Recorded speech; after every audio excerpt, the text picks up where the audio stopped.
History behind Yak-141. The Yakovlev 141, also known as the Yak-41, is a Soviet VTOL-capable fighter aircraft. Intended as a replacement for the Yak-38, it was designed as a supersonic fleet air defense fighter. Yakovlev always believed the Yak-38 to be an interim aircraft, developed to gain experience designing and developing military VTOL aircraft. Even before the Yak-38's introduction, the Soviet Navy desired a more comprehensive aircraft with greater capabilities than the Yak-38 offered.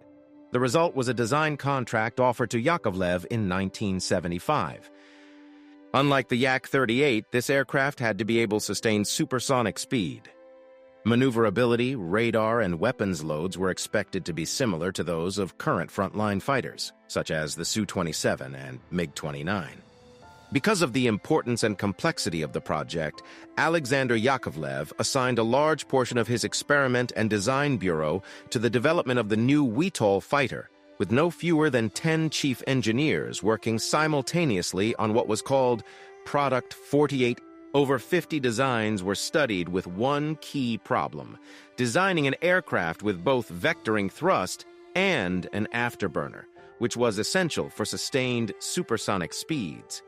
A twin-engine design was considered but abandoned as the loss of an engine on landing would result in an immediate roll to the side. Eventually, it was decided that the best arrangement was a single vectoring nozzle located just behind the center of gravity, as well as dedicated vertical thrust jets positioned just behind the cockpit.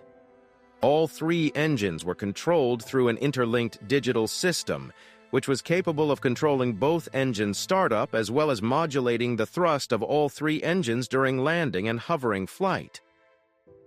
The production version was fitted with an extensive avionics and weapons suite including Doppler radar, laser TV ranging and aiming, as well as a heads-up multifunction display, HUD, which worked in connection with a helmet-mounted missile aiming system as found on the MiG-29. This system allows the pilot to lock onto an enemy aircraft by turning his head as far as 80 degrees from front. The first conventional flight took place at Zhukovsky on the 9th of March, 1987, with Chief Test Pilot Sinitsyn at the controls. He made the first hovering flight on the 29th of December, 1989, and made the first complete transition from vertical to high-speed flight and vertical landing on the 13th of June, 1990. From April 1991, various kinds of rolling takeoff and run-on landings were performed on normal runways and also ski jump ramps at the Lift Jet Center at Saki. Throughout its testing, the aircraft demonstrated excellent combat maneuvers. Chief Test Pilot Sinitsyn went on to set 12 new world-class records. On the 26th of September 1991, Sinitsyn made the first vertical landing on the aircraft carrier, Admiral Gorshkov. An hour later, Vladimir Yakimov landed on the same deck.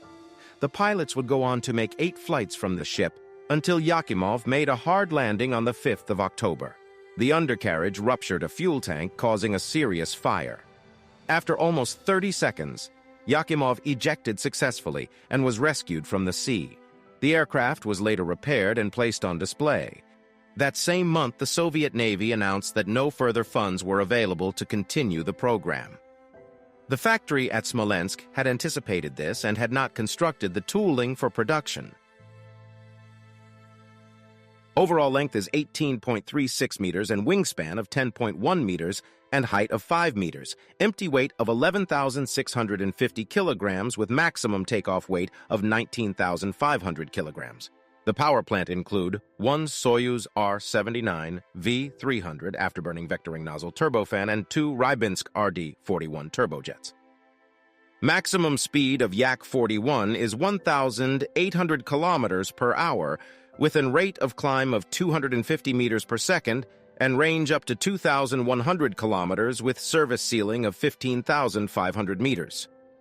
The Yak-41 carry 130mm GH-31 cannon with 120 rounds with 4 hardpoints under wing and 1 fuselage hardpoints with a capacity of 2,600 kilograms of external stores, with provisions to carry combinations of R-73 Archer, R-77 Adder, or R-27 Alamo air-to-air missiles.